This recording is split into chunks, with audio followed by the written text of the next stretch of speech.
Ambassador Barcena, first of all, thank you so much for being at the Wilson Center and with the Mexico Institute to get your insight and knowledge on the Mexico-U.S. bilateral relationship.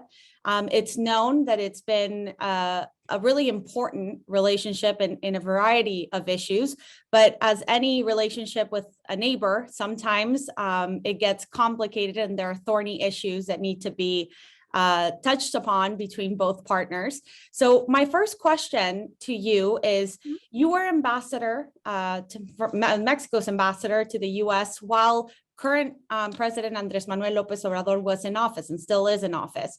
What were the main challenges that you had to deal with as ambassador, both in the United States and in Mexico? Thank you. Thank you, Lila. It's really an honor to be here with you in this interview for the Mexico Institute of the Wilson Center. Yes, I had the privilege of being the ambassador of President Andrés Manuel López Obrador in his first 2 years of government and the last 2 years of government of President Trump. And it was a challenging time because we had many different opinions and points of view in various issues. But at the same time, I had a clear mandate from President López Obrador to fulfill in the first 2 years.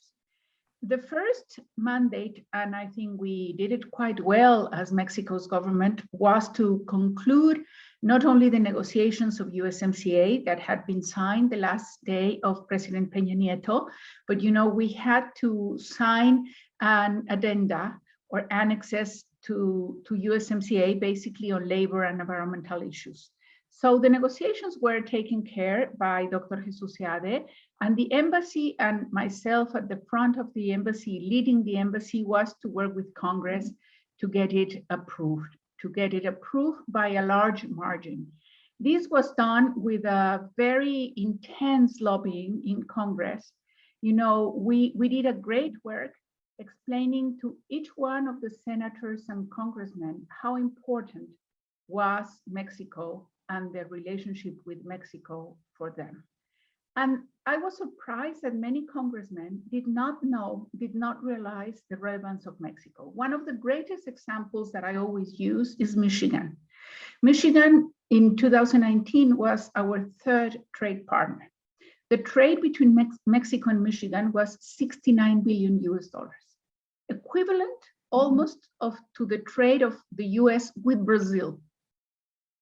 And most of Michigan congressmen didn't know that. And congresswomen said, what?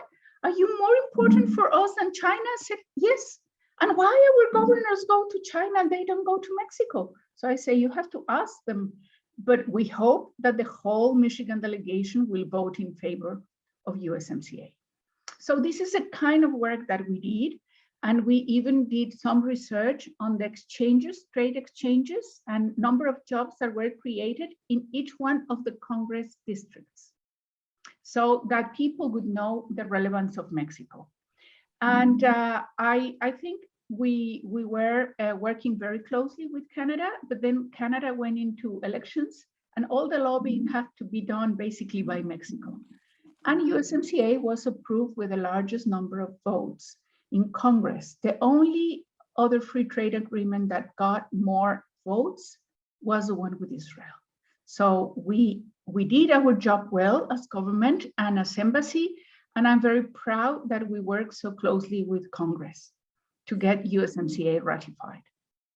Ambassador, and staying on the USMCA and the economic ties between Mexico and the United States, some of the issues that have come up since the USMCA was signed were these labor disputes, right? And there's a lot of concern about the possibility of approving the electric reform in Mexico, which analysts coincide that it could violate certain aspects of the USMCA. Do you consider that these issues could cause a problem between the United States and Mexico? Well, Lila, I will distinguish the issues of labor, environment, and then the energy matter. I think in labor, of course, the USMCA was quite innovative in the sense that it had a labor chapter and labor annexes that had never been included in a free trade agreement. So it is what we would call third or fourth generation free trade agreements, and that it will be the blueprint for any other free trade agreements that the US is going to negotiate with other countries. I think that the labor chapter was approved specifically with the authorization of President López Obrador, because he was convinced that we needed to do a labor reform in Mexico in favor of the workers. Is it going to be easy to implement? Yes and no. Yes, because we are slowly progressing in the implementation of the labor reform in Mexico. And no, because it's not easy to raise the salaries to $16 an hour in certain areas. But at the same time, if we've seen all the labor disputes that have arisen up till now under the USMCA, they have been solved. And we have seen new independent unions that are now in charge of the collective bargain agreements. So I would say with the labor chapter, we have progress, and there had not been as many problems as we expected. And with the environmental chapter, we have some issues there, basically on the protection of the vaquita marina and how to deal with other species on the verge of extinction. But I think in general, we have the framework to deal with them. The issue of the electric reform and energy reform in Mexico is a little bit more complex, because the position of Mexico is that the chapter 8 of USMCA allows the Mexican government to change the laws on hydrocarbons, which is true. That is the saying of USMCA. But with electric reforms, we are not talking about hydrocarbons, but we are talking about electricity. And I don't think that many people in Mexico understand that there are other chapters that are related to the energy reform and the electric reform. Basically, the chapter on state companies, monopolies, on how the commitment of the countries to do wide consultations before you change any regulatory mechanisms. So I think we have USMCA to solve the differences of opinion.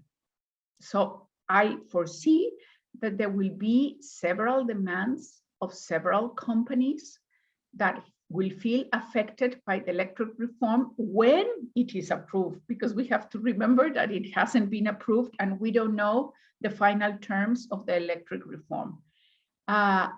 Those companies, I'm sure they will to submit or to initiate processes of mediation, of arbitration, and they will do, they will present their arguments, and the Mexican government will present its arguments too, and it will be decided by a panel. In any case, there will be frictions with these demands. And in any case, the Mexican government will spend or will have to spend a lot of money on lawyers too, and the companies too. Now, Ambassador, in your experience working for the AMLO administration in the United States and understanding what has happened since you left that post, do you believe that there's a positive investment culture conditions in Mexico currently to attract foreign direct investment? I think that unfortunately, we are not sending the right signals on the legal certainty, on what we will call in Spanish la certidumbre o la certeza jurídica, the rule of law, and that we will not be changing constantly the regulations, because companies need stability, because they have to plan many years ahead. And sometimes they have to get credits to do their investments, and they do projections based on certain laws and regulations. If those laws and regulations are continuously changed, also like if taxes are continuously changing, then they cannot plan. So they will not consider Mexico in the first places to invest. It is a pity, because we have been attracting consistently a good amount of foreign direct investment, but we would have to be now #1 country the number one country receiving, developing country at least, receiving foreign direct investment, and we are not receiving it because we are not sending the right signals. And even if the US government deals with Mexico in a constructively manner, we need to give this certainty to the private sector, Lila. And you know that. If we don't give this certainty, the investment will not come in the amount that we were expecting. And why do we need foreign investment in Mexico? Because it creates jobs. And we have still a very young population. We need jobs, well-paid jobs, and we need more jobs in the south and southeast of Mexico to be able to deal with all the challenges that Mexico has in front. Now, Ambassador, I mean, you've touched upon this briefly. What is the impact that US members of Congress have on Mexico on a daily basis, but also on the Mexican community in the United States? What are kind of some of your suggestions or piece of advice that you would give to US lawmakers to strengthen the relationship with Mexico, but to also strengthen their relationship with the Mexican community in the United States? I think that's a very good question, and it's quite a challenge to do it. My impression is that sometimes the US Congress does not have enough knowledge about Mexico, and it have some preconceived ideas of what's going on in Mexico. And of course, they listen to the interest of the companies, of the US companies in Mexico, or to the media, and sometimes to some radical media that it's not well informed. So one of my recommendations to congressmen, and we worked quite a lot on that when we were lobbying for the USMCA, was to organize CODELs to Mexico all the time. And not just to Mexico City, but to the different areas of the country. So most of congressmen do not understand how USMCA changed the face of Mexico if they don't go to visit San Luis Potosí, Querétaro, all the automotive hub. And they will not understand how important is the automotive sector for the North American relationship until they visit it. On the other hand, I think it's important that also they have a vision of future. And the vision of future is that it's not buy America, but it's buy North America and produce in North America, because the strength of the US will depend more and more on the strength of Mexico and the Mexican labor force, both in Mexico and in the US. On the other hand, I also think that the Mexican Congress has been very shy and not well prepared to interact with the US Congress. There should be also CODELs of Mexico coming going to Washington and addressing very precise issues, because there are issues in which both Congress have a specific mandate, like for example, trade, like for example, migration, like for example, border infrastructure, to allocate resources. So they have to get to know better each other, and it's not easy because elections are constantly running. And so there are constant changes, more in the Mexican Congress than in the US. Regarding the Mexican community, I think it all depends whom you talk to. If you talk to all the congressmen from the border, they immediately know and realize, and they know that they cannot win an election without the Mexican community. And they are they are linked, and they, for one of the great congresswomen from Texas, Veronica Escobar, interacting with the Mexican community, Silvia Garcia in the area of Houston, Chuy Garcia in Illinois, Juan Vargas in California, Jimmy Gomez in California. So I think those, the Hispanic caucus is extremely important. They also have to educate the rest of the US Congress on how relevant not only the Hispanic community, but the Mexican community has become for the US, and how they have to work with them. And there is a misconception both in Mexico and the US about the Mexican community, because we speak about a Mexican community, and there are Mexican communities depending on the places of origin, the places in which they are living now, the different age, there is a gap of perspectives between the older generation and the younger generation.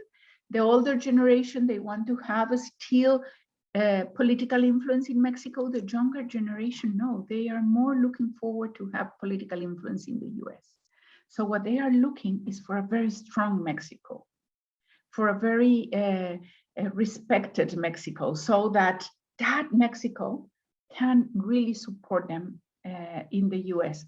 So it is it's one of the most fascinating areas, how the Mexican communities are developing and how important they are becoming in most of the US, because before they used to be concentrated in California, Texas, Illinois, Arizona, New Mexico, but now they are in Utah, they are in the Carolinas, they are even in North Dakota, South Dakota, Seattle, Massachusetts, you name it, you have it. They are all over the US, and they are changing the face of their communities.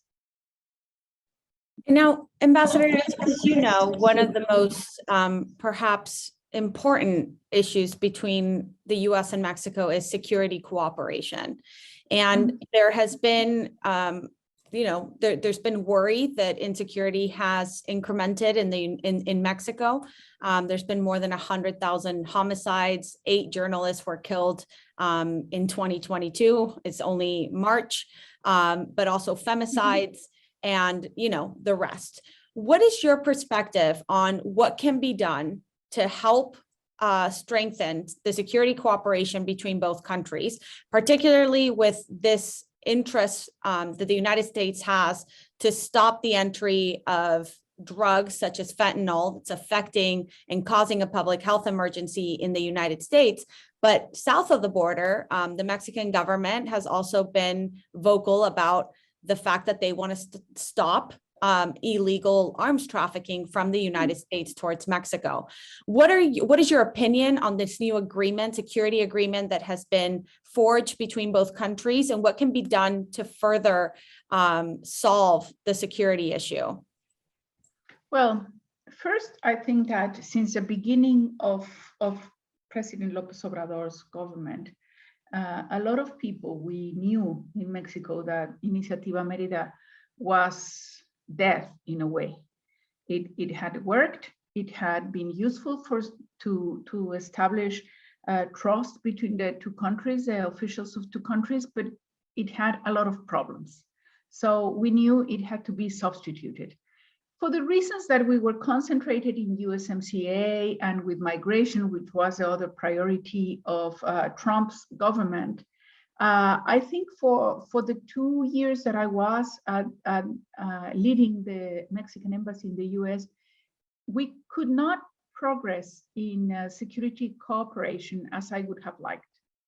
At the embassy, we prepare many documents saying or presenting proposals on how to substitute Iniciativa Mérida with some other mechanism, which I'm happy to say that a lot of the Entendimiento Bicentennial Agreement really contains some of these proposals. I think the Bicentennial Agreement or framework is a good one. It is, although I don't think it addresses all the issues that we have. And I think we're going very slowly. And so one of my worries is that on security cooperation, we have not reached really an understanding on how Mexico's national security depends on US and the US national security depends on Mexico. And it's fentanyl. We had the opportunity to cut the supply chain of fentanyl during the first stage of COVID-19 because most of the chemical precursors were manufactured in Wuhan. So they stopped arriving to Mexican ports. And we did not because, for example, even though the embassy recommended, I don't know how many times that we should have the same list of forbidden chemical precursors as the US, we didn't do it in COFEPRIS. And this would have helped a lot. So I think what has been done is good, but it's not enough. At the same time, I don't think because of the political scenario in the US and in Mexico, 2022 elections in the US, 2024 presidential elections in both countries, I don't think we can do more. So I will feel that both countries could have achieved at least some progress if we can implement what was agreed in the document of bicentennial framework. I don't think we can do more, but it will not be enough, and we have to be conscious of that. Now, Ambassador, kind of going towards the international stage, what do you consider Mexico's role with the international community, particularly with the war in Ukraine? Mexico is currently a non-permanent member of the UN Security Council, but President Andrés Manuel López Obrador has stated that he's going to sustain neutrality, right? Maintain neutrality. Is not going to say he's in favor or against the war in Ukraine. What does this say about Mexico's foreign policy and the future of Mexico's role in the international order? I think Mexico's role in the international order is quite important, and it has always been respected. And because we have the basis of Mexican foreign policy is respect for international law. And so we have always been great defenders of international law. Mexico really played a very important role when the when the UN Charter was negotiated. We were one of the countries that insisted of including the protection of human rights. Then we participated also very actively in the negotiation of the resolution on the definition of aggression, which is a resolution that we can apply, and we have been applying to this invasion of Russia of Ukraine. And we have been also very active traditionally in the UN. I think that in this moment in the debate in Mexico, there is a lot of confusion. Because since we know, and we cannot deny that the US has had a very interventionist policy in Latin America, including Mexico. So people are confusing the historical interventions of the US in Latin America, which some of them were also not, let's say, very clean, or they produce a lot of dead people, particularly, for example, the coup d'etat in Chile, with a war of aggression, which is a war of aggression. It's not a conflict between Ukraine and Russia. It's Russia, one of the permanent members of the UN, invaded a country without any reason. And that is a flagrant violation of the UN Charter of International Law. And we have to have that clarity. So we cannot be neutral on that. We condemn Russia in the Security Council. We condemn Russia in the General Assembly. We ask for the end of hostilities. We ask for the protection of the civil population. We ask for the implementation of international humanitarian law. So we have been very clear in the United Nations. I think the confusion comes because it has not been well explained about sanctions and to Russia. Mexico's traditional policy is that we only apply sanctions when they are mandated by a UN body, basically by the Security Council. In this case, the resolution in the General Assembly condemning Russia did not approve any sanctions. Maybe because if it had included sanctions, maybe they wouldn't have get the 141 votes that they did. So in that way, Mexico is consistent with its policy of not applying sanctions unless they are mandated by the Security Council. But one thing is not to apply sanctions, and the other thing is to be sympathetic, like some members of the Chamber of Deputies yesterday did with the establishment of a friendship group between Mexico and Russia. I mean, and promoting the propaganda, the Russian propaganda on the war on Ukraine, saying that it is not a war and that they did not start a war, but they are ending a war, and the Nazification of Ukraine, which is totally senseless, and it's a lie. It's a total lie. So I think that there are some people in Mexico that do not understand the situation, the legal situation of what is an aggressive war. It is not a conflict to be neutral. It is, we have to condemn the aggressor, and then another position is on sanctions. And staying on Mexico's role internationally, as you know, there's been a surge of autocratic leaders, in the world. There's a decline in democracies. And President Joe Biden stated that a new world order is coming to be after the Russian invasion of Ukraine. Of course, in this new world order, you have, leaders, world leaders like Russia with Russia with Vladimir Putin, China with Xi Jinping. How do you see Mexico playing a role with these two hegemons, right? How is it gonna sustain relationship with China, with Russia, and with its first and most important partner, that is the United States? And if you think that, in this context, if Mexico is potentially headed down towards a democratic decline? No, I don't think. I think we have our challenges on democracy. And I think I follow, of course, all the press in Mexico and the foreign press that are underlining some trend towards an autocratic government. But I really believe, Lila, that Mexico is an extremely complex and a strong country. If you travel around Mexico and you see the strength of Monterrey, of San Luis Potosí, of Querétaro, and then Baja California, Tijuana, and then you go and see the strength, the cultural strength of Oaxaca, and even Veracruz, where I'm from, with all its problems.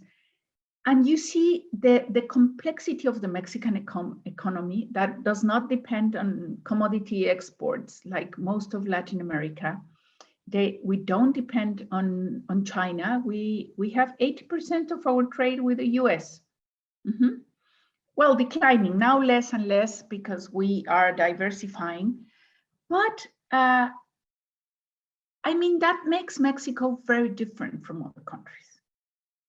You see, so I am so sure of the strength of Mexico, of the strength of its youth, of the aspirations of the Mexican youth for a more democratic and a more fair country, that I think that we will be able to manage all the trends that exist, or some of the trends that exist right now in Mexico in certain groups, towards a more radical position to identify ourselves with countries that are not fully respectful of human rights and democracy. On the other hand, and I wrote an article about this at America's Quarterly some time ago, Mexico's relationship with China has been very special, and it really continues, it really needs to continue to be really special. We are considered by the Chinese a Lao Pengyo, an old friend, because we were the second country to recognize the Communist China government. And since then, we have had a very good relationship with China. We even interact very well in international organizations and international financial institutions, defending the right of middle-income countries. Because we have areas of great progress with levels, human development levels that are maybe the same of Europe, and others with human development levels that are the same as certain parts of Africa. So we still need those international organizations and financial institutions to be involved with countries like China, Mexico, Brazil, Argentina, Nigeria. So we work with them well. Do we agree with them on all political ideas? No. But we are in a very flexible position in which we can interact in G20, we interact in international financial institutions, we interact with China on trade. They sell us much more than what we sell to them. We share, we understand the Chinese Revolution. We may share it or not share it. I think we don't share what they did in the Cultural Revolution or the Great Leap Forward, but we understand why the revolution took place. And we can have a fruitful dialogue with China. With Russia, it has been, in a sense, similar historical developments. I mean, the Russian Revolution in 1917 and then the Mexican Revolution between the 1910 and 1921. Were it similar? No, but they were social revolutions and they started a new regime in both countries. In Mexico, developed in a way that allowed us to enjoy freedoms and economic development and this era of the desarrollo estabilizador. In the Soviet Union, it developed the way that we saw how it ended in 1991, because it imploded in itself, the Soviet Union. So since we share these sometimes common perspectives and history, that is why we have a fluid dialogue with them. Do we share all their ideas? I don't think so. Do we share all their values? No, I don't think so. But at the same time, we can establish a good communication with them. And I will tell you, I was ambassador to Turkey before going to the US and this. And I remember with my European colleagues to say, we don't understand the president of Turkey. I said, yes, I do understand him. I say, why? I said, because Turkey is so similar to Mexico. So sometimes I will say, well, this in Mexico is happening, these things happen because of this, and these reasons. So Turkey is going to act exactly the same as Mexico. And they say, sometimes they would come and say, you were right. The Turks did exactly what you said. I said, of course, because Turkey is to the European Union what Mexico is to the US in a sense. And we hate to be lectured on what to do. Mexico doesn't like to be lectured by the US. And I think the US governments have finally understood that. And Turkey hates to be lectured by the Europeans on how to behave, even if they could agree internally that they are doing something wrong. So that Mexico's perspective on what is happening in the world can be sometimes a very good bridge between the US and other developing countries, between the Europeans and other developing countries, providing that we keep this very strong position, independent position, but very Mexican, not aligned to other countries, neither aligned to the US, but neither aligned to Cuba or Russia. It's a Mexican position, a Mexican perspective. That's really interesting, Ambassador, as always. And I would just conclude with one last question. And I think, coming back to the fact that sometimes we're not aware of how integrated, interdependent both the United States and Mexico are. What was your experience on the border, but also with U.S. citizens that live in San Miguel de Allende and other areas of Mexico and the migrant community of Mexicans in the United States? How integrated and how interdependent are we really? We are more interdependent than we would like to recognize in both countries. I always said in my speeches, and I really believe it, that Mexico has been the past, it is the present, and will be the future of the US. And that the Mexicans in the US are of key importance both to the US, but also to Mexico.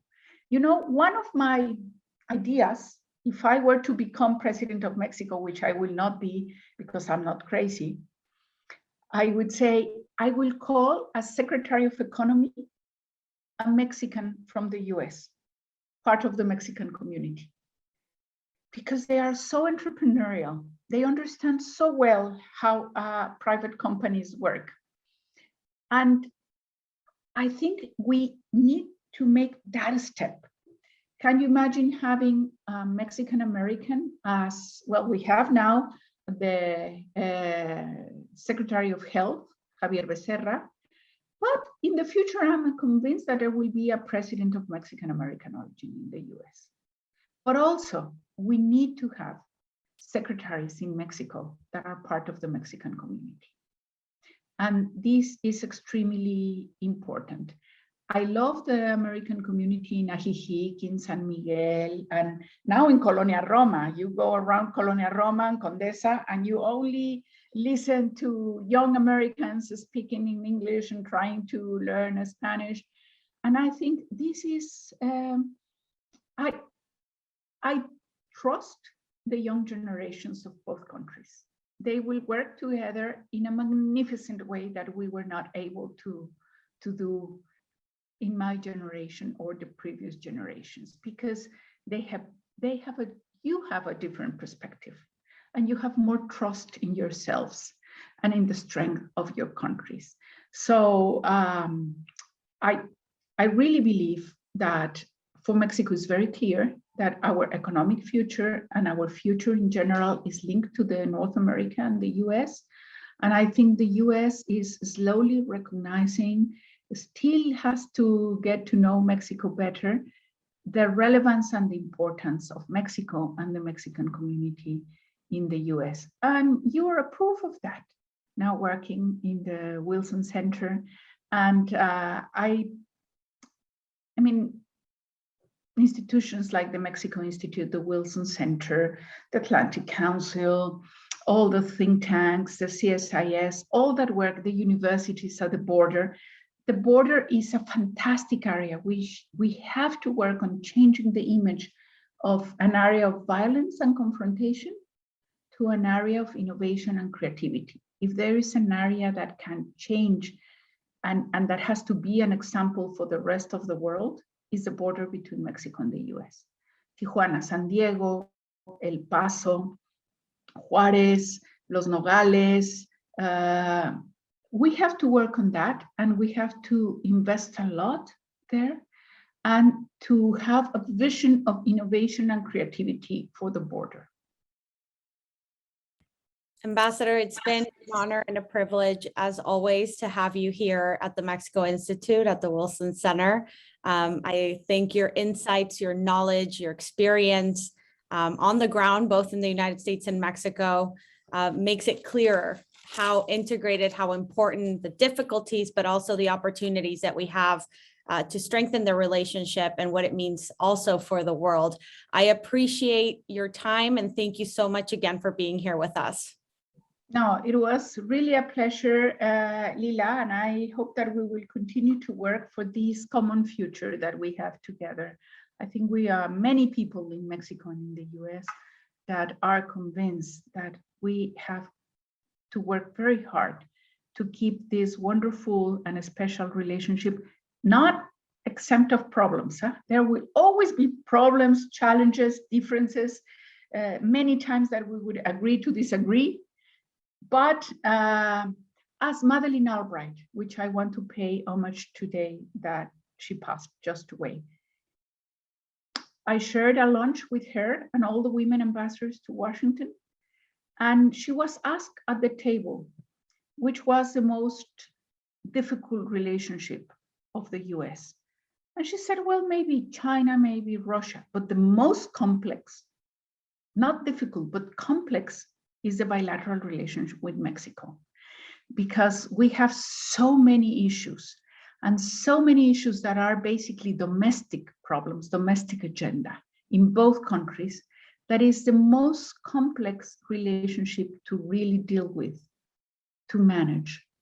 Maybe they're not the most difficult, but the most complex. And we have to understand that and work with that attitude.